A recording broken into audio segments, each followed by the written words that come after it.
Hello friends, welcome to Joyo TV. ఈరోజు ఇంకో కొత్త స్టోరీ తెలుసుకుందామా? పిల్లలు, ఈ స్టోరీలో మాయా కుందేలు గురించి తెలుసుకుందామా? మాయా కుందేలు తన మాయతో ఏం చేసిందో ఈ స్టోరీలో తెలుసుకుందాం.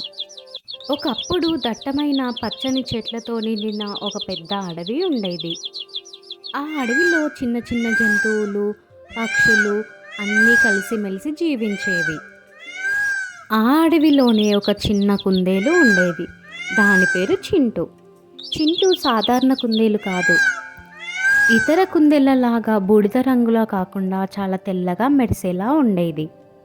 మిగతా కుందేలు అనుకునేవి, చింటూ ఎందుకింత వేరుగా ఉంది అని అనుకునేవి. కానీ వాళ్లకు తెలియదు కదా, చింటూ దగ్గర మాయాశక్తులు ఉన్నాయని.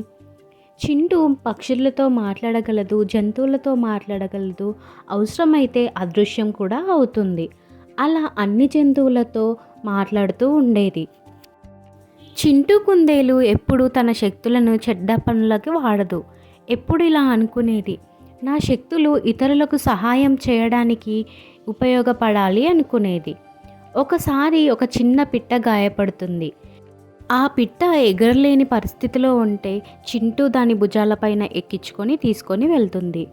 అలా ఒకరోజు ఒక ఎలుక బావిలో పడిపోయి అరుస్తూ ఉంటుంది. అప్పుడు ఆ చింటూ కుందేళ్ళు చూసి దానికి సహాయం చేయాలి అనుకుంటుంది. తన మాయాశక్తులతో ఆ ఎలుకని బయటకి తీస్తుంది. అప్పుడు ఆ ఎలుక ఆ కుందేలుకు ధన్యవాదాలు చెప్తుంది. అలా అడవిలోని జంతువులన్నీ కుందేలుని చాలా ప్రేమించేవారు. అలా చింటూ కుందేలు అందరికీ సహాయం చేస్తూ అందరితో కలిసి ఉండేది. కానీ ఒకరోజు ఆ ప్రశాంతమైన అడవిలో ఒక వేటగాడు వచ్చాడు. ఆ వేటగాడు అడవిలో వలలు వేశాడు. అప్పుడు ఉడుత మరియు తాబేలు చిక్కుకున్నాయి. ఆ వేటగాడు ఆ జంతువులని పట్టుకొని డబ్బులు సంపాదించాలి అని అనుకుంటాడు. ఆ వలలో పడ్డ జంతువులు బాధపడుతూ ఉంటాయి.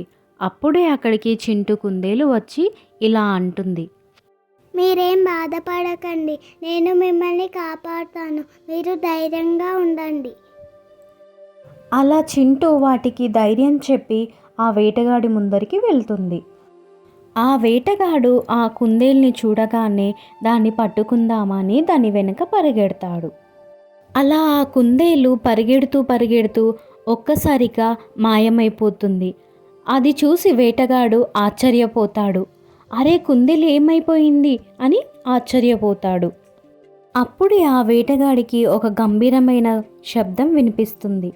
ఈ అడవిని కాపాడే దేవత నేను, నువ్వు జంతువులను హింసిస్తే నువ్వు ఇక్కడనే చిక్కిపోతావు. అది విని వేటగాడు భయంతో పరిగెడతాడు. కానీ చింటూ మాయతో అన్ని దారులు ఒకేలా కనిపించేలా చేస్తుంది. ఎటు వెళ్ళినా అదే చెట్టు, అదే దారి కనిపిస్తుంది. అసలు ఎటు వెళ్ళాలో అర్థం కాదు. అప్పుడు వేటగాడు, నన్ను క్షమించు, నేను తప్పు చేశాను, ఇకపై ఎప్పుడూ వేటాడను అని బతిమలాడతాడు. అప్పుడు ఆ చింటూ కుందేలు వేటగాడు నిజంగా మారాడని చూసి చింటూ అతన్ని క్షమించింది.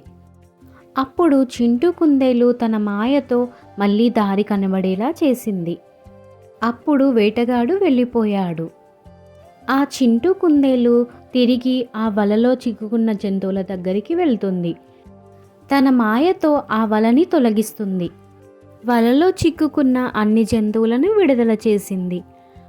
ఆ జంతువులు విడుదల అవ్వగానే ఆనందంతో గంతులు వేశాయి. ఆ జంతువులన్నీ కలిసి కుందేలుకు కృతజ్ఞతలు చెప్పాయి.